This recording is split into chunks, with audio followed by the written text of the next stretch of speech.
तो है कैस welcome back to my to videos. तो इस वीडियो में दोस्तों डिस्कस करने वाले हैं यहाँ पर कुछ इंपॉर्टेंट कंपनीज को और उनसे रिलेटेड कुछ इंपॉर्टेंट अपडेट्स हैं जिसकी बात करेंगे इस वीडियो में। तो चलिए दोस्तों वीडियो की शुरुआत करते हैं। सबसे पहली कंपनी की बात करते हैं। पहली कंपनी का नाम है केपी एनर्जी लिमिटेड। बट इसको डिस्कस करने से पहले दोस्तों अगर आपने अभी तक चैनल को सब्सक्राइब नहीं किया है तो चैनल को सब्सक्राइब करके बेल आइकन को प्रेस कर लो और टेलीग्राम चैनल को भी ज्वाइन कर लो जिसका लिंक आपको डिस्क्रिप्शन में देखने को मिल जाएगा। और एक डिस्क्लेमर भी है, जो भी कंपनी से रिलेटेड न्यूज़ एंड अपडेट्स हम लोग कवर करेंगे वो सारी न्यूज़ एंड अपडेट्स सिर्फ और सिर्फ एजुकेशन पर्पस के लिए है, सीखने के लिए है। तो इसको किसी भी तरह का इन्वेस्टमेंट एडवाइस मत समझना, आप खुद से रिसर्च और एनालिसिस भी कर सकते हैं। तो चलिए दोस्तों वीडियो की शुरुआत करते हैं। सबसे पहले बात करते हैं केपी एनर्जी से रिलेटेड कुछ इंपॉर्टेंट न्यूज़ एंड अपडेट्स के बारे में। दोस्तों अगर हम केपी एनर्जी की बात करें तो फिलहाल ये कंपनी आज के दिन आपको काफ़ी ज़्यादा फोकस में देखने को मिल रही थी। इसके पीछे का सबसे बड़ा रीज़न ये है कि कंपनी के बिजनेस से रिलेटेड काफ़ी बड़ी खबर हमें देखने को मिल रहा था। अगर हम दोस्तों बात करें खबर की तो वो हमें ये देखने को मिल रही है कि केपी एनर्जी ने साइन किया है $4 बिलियन की रिन्यूएबल एनर्जी कोलैबोरेशन एग्रीमेंट। किसके साथ? बोट्सवाना नाम की एक कंपनी है उसके साथ। अब इस चीज़ को मैं थोड़ा सा डिटेल में समझा देता हूँ। तो देखो दोस्तों यहाँ पर मेंशन है केपी एनर्जी लिमिटेड जो है वो कोलैबोरेशन एग्रीमेंट साइन की है बोट्सवाना के साथ रिन्यूएबल एनर्जी प्रोजेक्ट के लिए। और इसका जो टोटल वर्थ है वो $4 बिलियन का है, यानी कि बोल सकते हैं 36,000 करोड़ रुपए का अभी के हिसाब से अगर हम देखें तो। और ये एक तरह से देखा जाए तो काफ़ी बड़ी एग्रीमेंट है और ये इसलिए साइन हुआ है ताकि एक्सपेंशन किया जा सके अफ्रीका के रिन्यूएबल एनर्जी मार्केट में। और ये एक तरह से देखा जाए तो one of the largest renewable energy agreement है इन द रीजन, यानी कि जो रीजन है उसमें ये अब तक का लार्जेस्ट बोल सकते हैं रिन्यूएबल एनर्जी एग्रीमेंट है, जिसमें आपको केपी एनर्जी का नाम देखने को मिल रहा है। अब केपी एनर्जी अभी के टाइम पे देखोगे तो 52 वीक हाई से लगभग 43.5% नीचे देखने को मिलेगी। बट मार्केट इस कंपनी के करंट वैल्यूएशन को देखकर कंपनी को अंडर वैल्यूड दिखा रहा है। क्यों भाई? क्योंकि पेग रेशो 1 से हमें कम देखने को मिल रही है। पेग रेशो हमें दिखाता है कि फ्यूचर के ग्रोथ पोटेंशियल को देखते हुए कंपनी का करंट वैल्यूएशन कंपनी का महंगा है या सस्ता है। और ये नंबर 1 से ज़्यादा हुआ तो महंगा है और 1 से कम हुआ तो सस्ता है। ठीक है। और अगर हम बात करें कंपनी के प्रेजेंट अर्निंग्स के बारे में तो ऐसा नहीं कि कंपनी की प्रेजेंट अर्निंग्स खराब है। अभी भी कंपनी के अर्निंग्स हमें काफ़ी सही देखने को मिल रहे हैं। सिर्फ एक चीज़ है जिसको कंपनी सुधारना चाहेगी। पहले कंपनी के जो रेवेन्यू ग्रोथ हमें देखने को मिलते थे उसके कंपैरिजन में प्रॉफिट ग्रोथ हमें बेटर देखने को मिलता था, चाहे 10 साल का CAGR देखो, 5 साल का देखो या 3 साल का देखो। बट पिछले 1 साल में ये चीज़ नहीं हुआ है। रेवेन्यू 84% से ग्रो किया है बट प्रॉफिट में ग्रोथ हमें सिर्फ 73% से देखने को मिली है।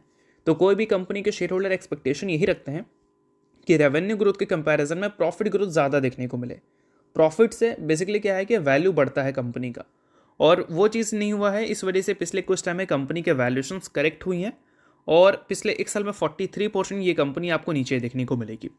अब अर्निंग्स की ग्रोथ तो कंपनी में सही देखने को मिलती है बट कुछ चीज़ें हैं जिसे आपको नोट करना है, और वो है कंपनी के रिजर्व के कंपैरिजन में डेट। अगर हम कंपनी के डेट यानी कि कर्जे की बात करें तो जितना कंपनी का करंट रिजर्व हमें दिखता है उतना ही कंपनी का कर्जा भी देखने को मिलता है। 344 करोड़ का रिजर्व है कंपनी के पास और उसके कंपैरिजन में 300 करोड़ का कर्जा भी है कंपनी के ऊपर। बट एक अच्छी बात है कि जितनी बड़ी कंपनी है उस हिसाब से कंपनी के फिक्स एसेट्स काफ़ी सही हमें देखने को मिलते हैं। साथ में कंपनी के कैश इक्विवेलेंट्स को अगर हम देखें तो 59 करोड़ का कैश कंपनी करंट टाइम में ओन करती है, और उसके हिसाब से अगर हम डेट देखें तो काफ़ी ज़्यादा हमें देखने को मिलता है। तो डेट को प्रॉपर एनालिसिस करना इंपॉर्टेंट रहेगा अगर आप इस कंपनी के शेयर होल्डर हैं तो। बाकी अगर हम एफआईएस के इंटरेस्ट की बात करें तो रिसेंटली उन्होंने अपने इंटरेस्ट को इस कंपनी में कम किया है, यानी कि एफआईएस की स्टेक्स इस कंपनी में रिड्यूस हुई है। और वही अगर हम डीआईएस की बात करें तो इसी पीरियड में डीआईएस ने अपने स्टेक्स को इंक्रीज़ किया है। एक नेगेटिव पॉइंट इस कंपनी में दिखती है और वो ये है कि पब्लिक की इंटरेस्ट इस कंपनी में काफ़ी ज़्यादा है। 53% से ज़्यादा स्टेक इस कंपनी का पब्लिक के पास है, प्रोमोटर से भी ज़्यादा है, जो कि एक अच्छी बात हम नहीं बोलते हैं अगर कोई छोटी कंपनी होती है तो ये सारी चीज़ें आप नोट कर सकते हैं अगर आप केपी एनर्जी के इन्वेस्टर हैं।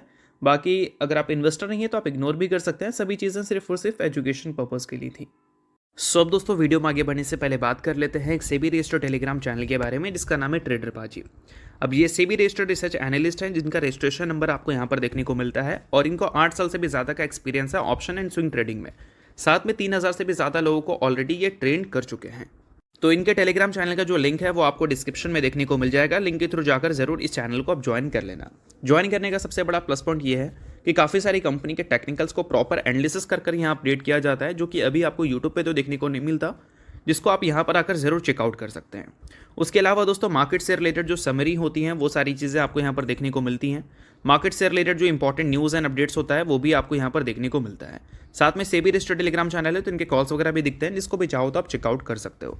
तो लिंक डिस्क्रिप्शन में है, लिंक के थ्रू जाकर बिल्कुल फ्री ऑफ कॉस्ट आप इस टेलीग्राम चैनल को ज्वाइन कर सकते हैं। तो चलिए दोस्तों, इसके अलावा बात करते हैं अगली कंपनी के बारे में। सो अगली कंपनी का नाम है बीएससी पीएसए लिमिटेड। आज के दिन बीएससी वंस अगेन काफ़ी ज़्यादा फोकस में थी, क्योंकि कंपनी का परफॉर्मेंस आज के दिन हमें अच्छा देखने को मिल रहा था। बीएससी जो है वो कंप्लीट मार्केट को ही आपको फॉलो करती हुई दिख रही है। जब मार्केट अच्छा रह रहा है तो बीएससी की परफॉर्मेंस अच्छी रह रही है, और जब मार्केट वीक रह रहा है तो बीएससी की परफॉर्मेंस वीक रह रही है। एक चीज़ नोट करने वाली बात यह है कि मार्केट जितना वीक रह रहा है उसके कंपैरिजन में बीएससी की जो वीकनेस है वो ज़्यादा दिखती है, और मार्केट जितना पॉजिटिव रहता है उसके कंपैरिजन में बीएससी की पॉजिटिविटी ज़्यादा दिखती है। और आज के दिन अगर देखोगे तो मार्केट ऐसा नहीं कि बहुत ज़्यादा आउटस्टैंडिंग परफॉर्मेंस किया है। सेंसेक्स में अगर देखोगे तो 100 पॉइंट से ज़्यादा की ही तेज़ी देखने को मिल रही है, मतलब कोई बहुत बड़ी तेज़ी नहीं है मार्केट में। बट बोल सकते हैं कि बीएससी का जो मेन बिजनेस है वो मार्केट से ही चलता है, और मार्केट जब अच्छा करता है तो बीएससी जैसी कंपनीज़ को ज़्यादा पैसे मिलते हैं, या फिर बोल सकते हैं ज़्यादा कमाने की अपॉर्चुनिटीज़ मिलती हैं। ठीक है, अब दोस्तों बीएससी से रिलेटेड कुछ न्यूज़ भी है, उसकी भी बात हम लोग कर लेते हैं। न्यूज़ क्या है भाई? तो न्यूज़ हमें ये देखने को मिलता है कि बीएससी प्लान कर रही है एक्वायर करने का 16,000 इक्विटी शेयर्स। किसके? सेक्शन 8 कंपनी के। अब ये सेक्शन 8 कंपनी कौन है भाई? तो देखो, ये कोई एक कंपनी का नाम नहीं है, बोल सकते हैं सेक्शन 8 कंपनी एक एक्ट है, जो कि बोल सकते हैं कंपनीज एक्ट 2013 का है। और ये एक नॉन प्रॉफिट ऑर्गेनाइजेशन होता है जो कि प्रमोट करता है commerce, art, science, sport, education, research, social welfare, religion, charity, ये सारी चीज़ों को। और उसी में ये कंपनी 16,000 इक्विटी शेयर्स एक्वायर करने का प्लान कर रही है। तो ये सारी चीज़ें आज के दिन आपको पब्लिश होती हुई दिखी है, इस वजह से ये सारी चीज़ें मैंने आपको समझा दिया। बाकी बीएससी से रिलेटेड अगर हम बात करें तो कुछ चीज़ें हैं जो कि आपको नोट करना है अगर आप बीएससी के इन्वेस्टर हैं तो। करेंटली इस कंपनी का पेग रेशियो देखोगे तो 0.86 आपको देखने को मिलेगा, एक से कम, यानी कि मार्केट इस कंपनी के वैल्यूशंस को फ्यूचर के ग्रोथ के हिसाब से कम दिखा रही है। साथ में दोस्तों अगर हम बात करें प्राइस टू सेल्स रेशियो के बारे में, तो वो हमें 29.6 का देखने को मिल रहा है। प्राइस टू सेल्स रेशियो का मतलब क्या है? मार्केट में जो कंपनी का सेल्स है उस सेल्स के बेसिस पे इस कंपनी को मार्केट ने कितना प्राइस दे रखा है। ठीक है, अभी के टाइम पे देखें तो कंपनी का ये जो आपको डेटा देखने को मिल रहा है, मतलब ये जो बार देखने को मिल रहा है, ये सेल्स का बार है, और ये जो देखने को मिल रहा है ये मार्केट कैप पर सेल्स का आपको डेटा देखने को मिल रहा है। ये नंबर अभी के टाइम पे देखोगे तो 29.6 का हमें देखने को मिल रहा है। अब ये 29.6 इस कंपनी का जो डेटा है प्राइस टू सेल्स का, ये कंपनी को महंगा बता रहा है या सस्ता बता रहा है, इसको आपको जानना है। और ये नंबर को हमेशा कंपैरिजन किससे करना है? इस कंपनी के पीयर्स से, मतलब जो कंपनी की कॉम्पिटिटर है। तो पीयर्स में देखा जाए तो बीएससी, एनएससी तो लिस्टेड नहीं है, बीएससी और एमसीएक्स आपको देखने को मिलेगी, और एमसीएक्स का मेनली जो बिजनेस है वो कॉमोडिटी में दिखता है। बट चलो बीएससी और एमसीएक्स की ही बात कर लेते हैं।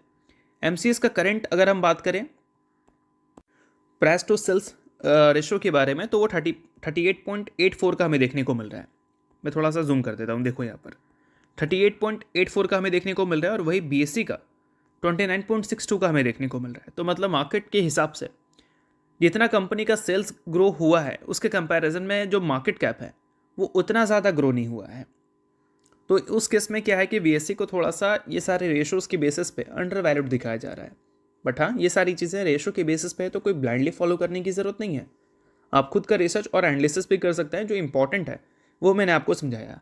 अब देखो, मार्केट में जब भी वॉलेटिलिटी देखने को मिलती है तो कंपनी की एनालिसिस बहुत ज़्यादा इंपॉर्टेंट हो जाती है, क्योंकि अच्छी कंपनी और ख़राब कंपनी सभी गिरती है, और जो अच्छी कंपनी होती है वही एट द एंड अच्छा परफॉर्म करती है जब मार्केट में रिकवरी आता है। तो ऐसे टाइम पे जिस भी कंपनी के शेयर होल्डर आप हैं उन सारी कंपनी को प्रॉपर एनालिसिस करो, साथ में मार्केट को भी एनालिसिस करो, क्योंकि मार्केट काफ़ी ज़्यादा उथल पुथल रेगुलर बेसिस पे रिपोर्ट करता हुआ दिख रहा है। और इन टाइम पे अगर आपको प्रॉपर एनालिसिस चाहिए तो आप सेबी रजिस्टर्ड टेलीग्राम चैनल को ज्वाइन कर सकते हैं, जिसका लिंक आपको डिस्क्रिप्शन में देखने को मिल जाएगा। यहाँ पर काफ़ी सारी कंपनी के टेक्निकल्स को प्रॉपर एनालिसिस कर अपडेट किया जाता है। मार्केट से रिलेटेड जो इंपॉर्टेंट न्यूज़ होते हैं, अपडेट्स होते हैं, ट्रेंड एनालिसिस, वो सारी चीज़ें। और सेबी रजिस्टर्ड टेलीग्राम चैनल है तो इनके कॉल्स वगैरह भी दिखते हैं, जिसको भी चाहो तो आप चेकआउट कर सकते हो। तो लिंक आपको डिस्क्रिप्शन में दिख जाएगा, लिंक के थ्रू जाकर बिल्कुल फ्री ऑफ कॉस्ट आप टेलीग्राम चैनल को ज्वाइन कर सकते हैं। अब दोस्तों बात करते हैं अगली कंपनी के बारे में। अगली कंपनी का नाम है टिटागर रेल सिस्टम लिमिटेड। अगर हम दोस्तों बात करें टिटागर की, तो आज के दिन टिटागर से रिलेटेड एक न्यूज़ हमें देखने को मिल रही है। न्यूज़ ये है कि टीटागर ने सिक्योर किया है 273 करोड़ का एक इंडियन रेलवेज का कॉन्ट्रैक्ट या फिर ऑर्डर बोल सकते हो। और इसके बदले कंपनी क्या करने वाली है भाई, तो देखो ये जो ऑर्डर है वो किसके अंडर आ रहा है, सेफ्टी एंड सिग्नलिंग सिस्टम के अंडर फ्रॉम इंडियन रेलवेज, जहाँ पर company design, manufacturing, supply, testing, commissioning का काम करती हुई दिखने को मिलेगी RBMB के अंडर, ठीक है, जिसमें आपको इंडियन रेलवेज का पर्सनल सर्विसेज और ब्रेकडाउन मेंटेनेंस भी देखने को मिलता है। तो ये जो न्यूज़ हमें देखने को मिल रही है, ये न्यूज़ इस कंपनी के कंप्लीट रेलवे सेगमेंट वाला जो बिजनेस है उससे रिलेटेड हमें दिख रहा है। बाकी इसके अलावा कंपनी ने 2 और बिजनेस में उतरने का फैसला किया है, जिसमें एक बिजनेस में तो कंपनी ऑलरेडी उतर चुकी है और वो बिजनेस है शिप बिल्डिंग का। और उसके अलावा दोस्तों अगर हम बात करें कंपनी के एक और बिजनेस के बारे में, तो वो है वैगन लीजिंग बिजनेस का, जिसको लेकर भी कंपनी आपको काम करती हुई दिख रही है। अभी के टाइम पे शिप बिल्डिंग बिजनेस में जो कंपनी ने उतरने का फैसला किया है, उससे कंपनी अगले 3 से 5 सालों में 1500 से लेकर 2000 करोड़ के आसपास का रेवेन्यू एक्सपेक्टेशन लगाकर चल रही है। ये काफ़ी अच्छी बात है इस कंपनी के लिए, क्योंकि पिछले कुछ टाइम में लगातार कंपनी को अपने रेवेन्यू एंड प्रॉफिट में डी ग्रोथ का सामना करना पड़ा है और कंपनी को एक न्यू बिजनेस से एक अच्छा रेवेन्यू 4 डिजिट में मिल सकता है आने वाले कुछ सालों में। तो ऑब्वियस सी बात है ये जो डी ग्रोथ है वो कंपनी का रिकवर कर जाएगा। तो ये सारी चीज़ें आप नोट कर सकते हैं अगर आप टीटागर के इन्वेस्टर हैं। बाकी चीज़ें सिर्फ एजुकेशन पर्पज़ के लिए, इस चीज़ को रिकमेंडेशन आप मत समझना। अब बात करते हैं अगली कंपनी के बारे में, जिसका नाम है दोस्तों नुवामा वेल्थ। रिसेंटली कंपनी ने फर्स्ट एवर स्टॉक स्प्लिट की अनाउंसमेंट की थी 1:5 के रेशो में, जिसका कंपनी ने रिकॉर्ड डेट फिक्स कर दिया है जो कि 26 दिसंबर। तो अगर आप इस कंपनी के शेयर होल्डर हैं तो 26 दिसंबर का आप डेट नोट कर सकते हैं। शेयर होल्डर नहीं है आप इग्नोर कर सकते हैं, न्यूज़ थी इस वजह से मैंने बता दिया। बाकी ये किसी भी तरह का रिकमेंडेशन नहीं है। तो होप करता हूँ ये वीडियो आपको अच्छा लगा होगा। लाइक कीजिए, पहली बार सब्सक्राइब कीजिए। वीडियो देखने के लिए बहुत बहुत शुक्रिया।